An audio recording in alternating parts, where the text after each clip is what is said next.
spirit of the outdoors. We're going to go ahead today and make a tincture out of this greenbrier root if we can. Now, I ain't got a lot of experience with greenbrier root.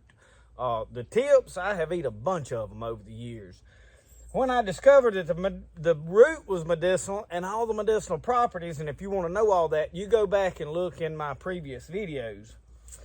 So what we're going to do today is we're going to make a tincture like an old mountain man would have made a tincture had he needed to make some medicine. We're going to do this for historical purposes to show you how they would have done it. I'm not telling anybody to go make a tincture like this. Understand? So, the way an old mountain man would have done it, he'd have had him a medium for any tincture, which can be apple cider vinegar, which can be made from apples. I've got some going. We'll do a video on that. Talking about it, I really can't film how I made it because I've already done part of it. And y'all may have seen a short where I started it. Apple cider vinegar is a good medium to put in a jar to put your tincture in, or alcohol. One of the ways of using alcohol, or reasons for using alcohol, and the reason a lot of people prefer alcohol, a couple of reasons.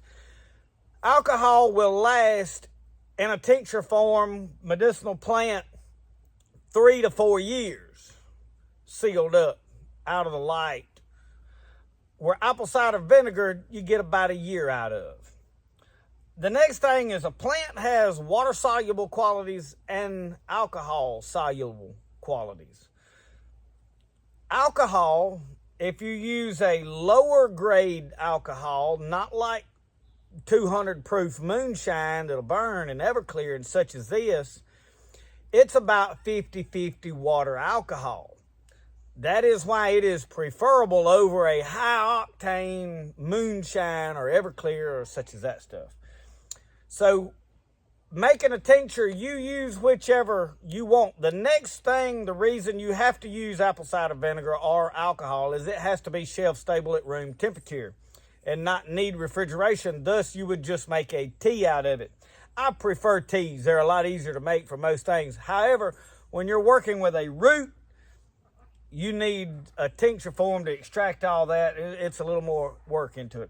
So, all right, all that being said, what I'm going to do here is demonstrate what I think will work. Now, we have some root, and I need to cleanse a little more off my stump. This is my old chop block, and it has got some odd and end stuff growing on it, mushrooms and fungus and such as that. Most of it is turkey tail mushroom, which is medicinal. So no worries about it being something harmful. You use a cleaner surface, okay? But I'm wiping this off. And somebody asked me the other day, why are you toting this knife versus the bowie that I made? Because I did a rawhide sheath for both of them. Well, y'all, I don't know. Y'all hadn't really got a good look at this knife. Look at that up there. You see that? You can do some pounding with the back side of that. They cracked a lot of nuts and stuff, the Native Americans did, with those old green rivers, and that is why it's got that flat spot on the back instead of like the bowie has a sharpened edge, is more for fighting. So I really probably will never get in a knife fight. I have no knife fighting skills. I like the bowie just because I like the bowie. But this, I am discovering, is a very practical knife. That curved blade and all that shape. Now, the hole in it has no purpose. So, anyway, I'm toting it because I wanted to see how much I liked it and all this. And I made it for a right side sheath, so that is why it drops in backwards. So, if anybody's curious. So, what I'm going to do is I'm going to pound all of this up right here now.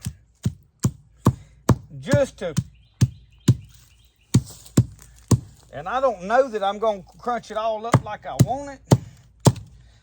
Pulverize it. I may have to get my knife and chop it up into pieces. Whoa.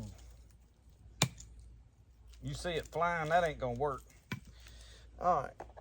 We'll have to cut it. I'll go get some But we're pounding that root up, breaking those fibers up where that medium and can get all into that fiber. Now don't hit your finger with that big old hammer. So that's not the crucial part of that. I can take some snips, cut that up. Now I can, just for demonstration purposes, you can take this and cut it. See that? So it is not the easiest thing to cut. This is got dry and hard and a very woody vine. So this, you might want to do all of this before you dry it. I dried it because I'm going alcohol or vinegar properties. You don't want the moisture out so that it does not ruin or spoil, mold, such as this stuff. All right. Now, I do not know how this is going to work, y'all. I'm going to bring y'all in a little closer so you can watch what I'm doing.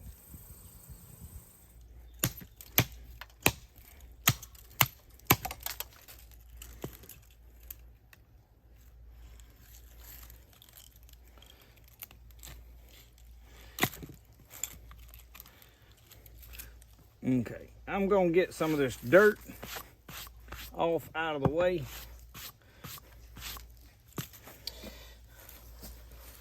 Y'all, like I said, I'm going to say it again. I don't know what I'm doing with this. So I'm going to cut most of this junk off out of the way. I don't need any of that, I don't think. I mean, it could probably be used, but I'm not hard pressed for material. So see, I'm getting these pieces like that off. I am mashing them up, pulverizing them, and it is kind of a soft material in there, it seems like.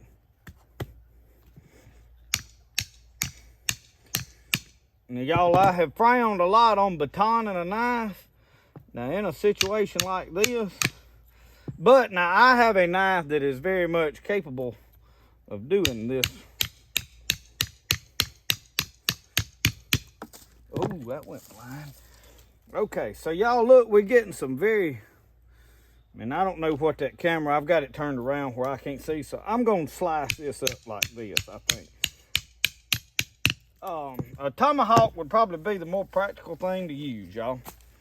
It's probably why the old mountain man had him a tomahawk.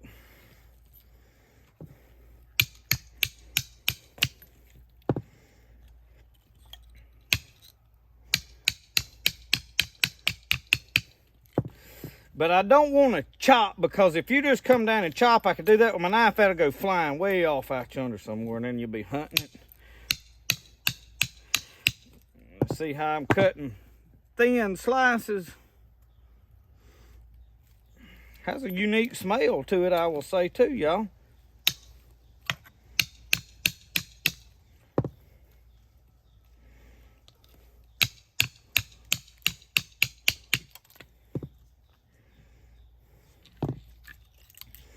Let's lay this way. Let's cut this in half. All right, I'm gonna start laying these pieces. I think I'm gonna just stick the slices in a jar like that. I think that'll work. I think we're gonna be all right, y'all. I was concerned about how to go about this, and I am not gonna sit here and tell you this is the ideal, perfect way to do it. I'm just telling you I'm doing it this way, and it is working, because all I've got to do is get these pieces. I may pound some of it just to see how it works, and then I may wind up pounding it all if it works like really, really good. So this is down south what we'd call playing it by ear. Some of y'all don't know what that means, do you? Well, that's what it is. Playing it by ear is me. I'm just kind of figuring it out as I go, you know.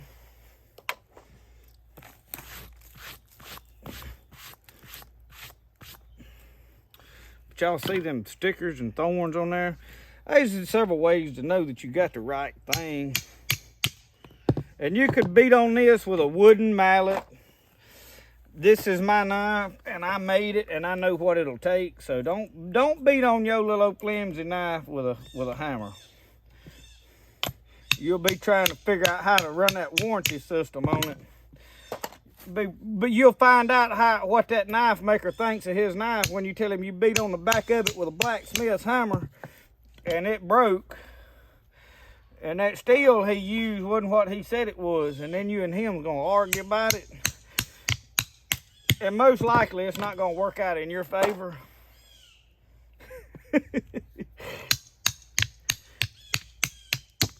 Oh.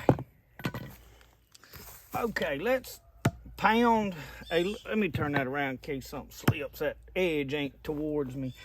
I'm going to pound this just to see what it does. See how that's crumbled up and broke up more?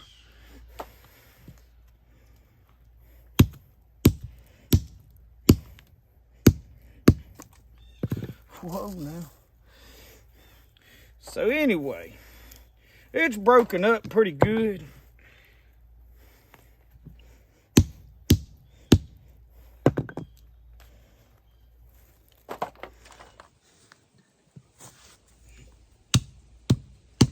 I'm not pulverizing it, I'm just kind of cracking it up. So I've got what I need right there.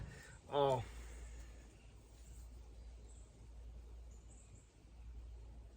knife held the edge, I think. I don't think it's quite sharp as it was, but it's still very much sharp. So let's take this in here and let's get it in a jar and let's make a tincture. And we'll talk a little bit about the process after this stage. Okay, when you decide you're gonna start making some medicine, historical purposes, whatever, if you want to be accurate, some of these books like this would be great, valuable information. This is a really good one. But in the light of what we're doing, I'm kind of doing an old mountain man or an old woodsman taking care of himself. So we're doing a historical event here. So now what I want to do is I take a jar. Find you a good old mason jar. This one I happened to find in the woods and washed it up and cleaned it up while I was fishing. It was washed up on the bank over there. Had been there for many years. So I washed it out good and I just rinsed it out again because it had been sitting there with the lid off. I have a lid and I ordered some new lids and flats and all from Amazon. So I'm going to start taking this chopped up root. Greenbrier root. And we're going to simply pack it all down in this jar, okay? Now, one of the reasons that you might want to chop it up into smaller pieces and such as that is to be able to fit it more condensed, packed down into the jar.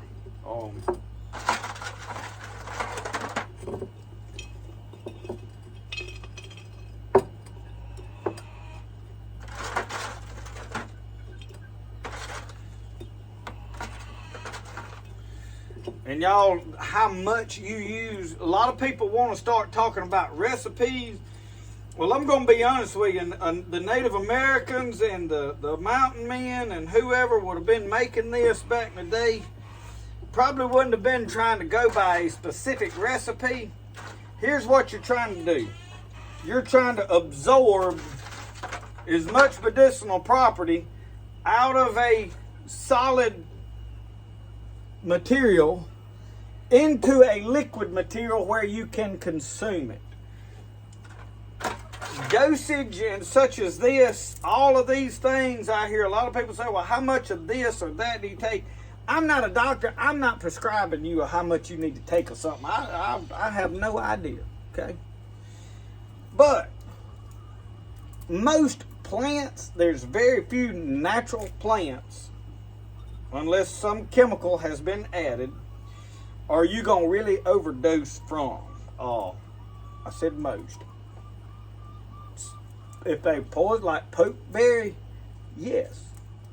I think it will kill you. Don't fool with pokeberry unless you know what you're doing. Do a lot of research.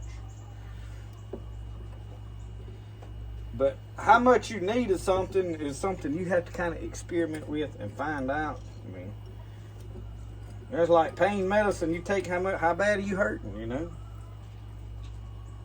So anyway, I'm not prescribed, I'm not a doctor. And y'all, a lot of this, you know, we talked about in a previous video about my friend that lost some of his views on his channel because of making medicine.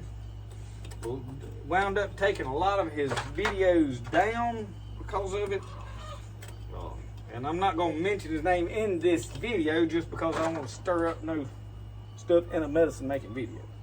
But I'm being very careful with what I'm saying here because I am not telling you how to make medicine. We're doing a historical reenactment of making medicine. Alright, from here I've got a jar and I've got it kind of packed like I want it of material, and I've got another smaller knife, and you can kind of arrange and poke and prod. The further down in there you get this, the better you'll be with this root. Now if you're using a leafy plant material like this is lobelia, if you were going to use that, you could crumble that all up and it would settle all the way to the bottom. So what you want to do now is with your medium, you want to cover this. Once you cover it, you want to let it set in a dark area out of the light for about a month, okay? So you pour your medium over in there. That's good. And then we've got some more medium left to make another, which we will be making a goldenrod flower tincture next. Because I want you to see the color and how it looks, and we'll talk a little more about goldenrod.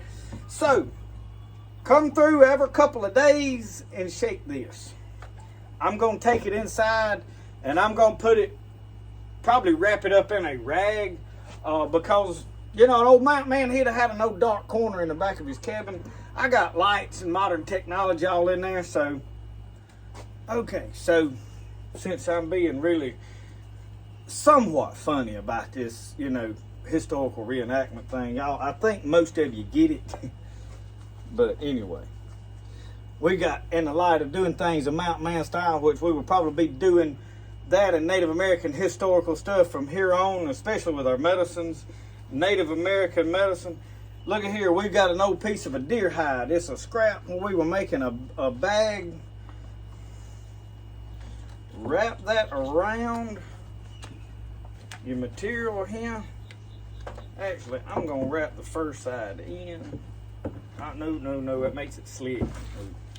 No, don't do that. You don't want it to where when you pick it up that slides out. So once you have done this, be very careful with it, because when you pick it up and hold it by this, it could slide out the bottom.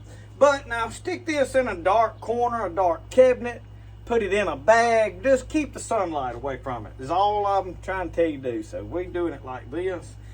But you want to come by, and I'll hold it good on the bottom and shake it. Once a day, a couple times a day, every other day, whenever you think about it. You walk by and you see it sitting over there, shake it. That'll help move those mediums around inside that, inside this material, plant material, and that root in there.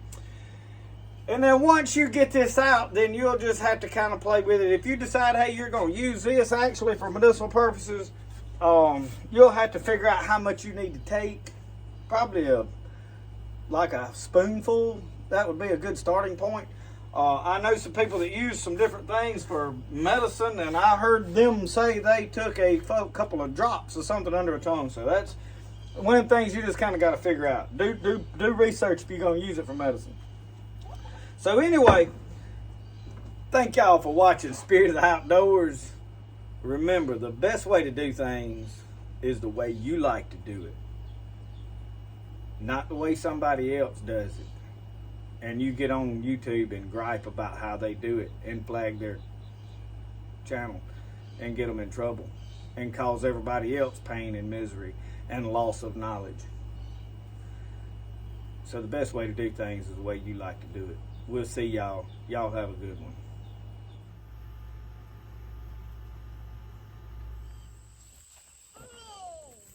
What are you doing, Brody?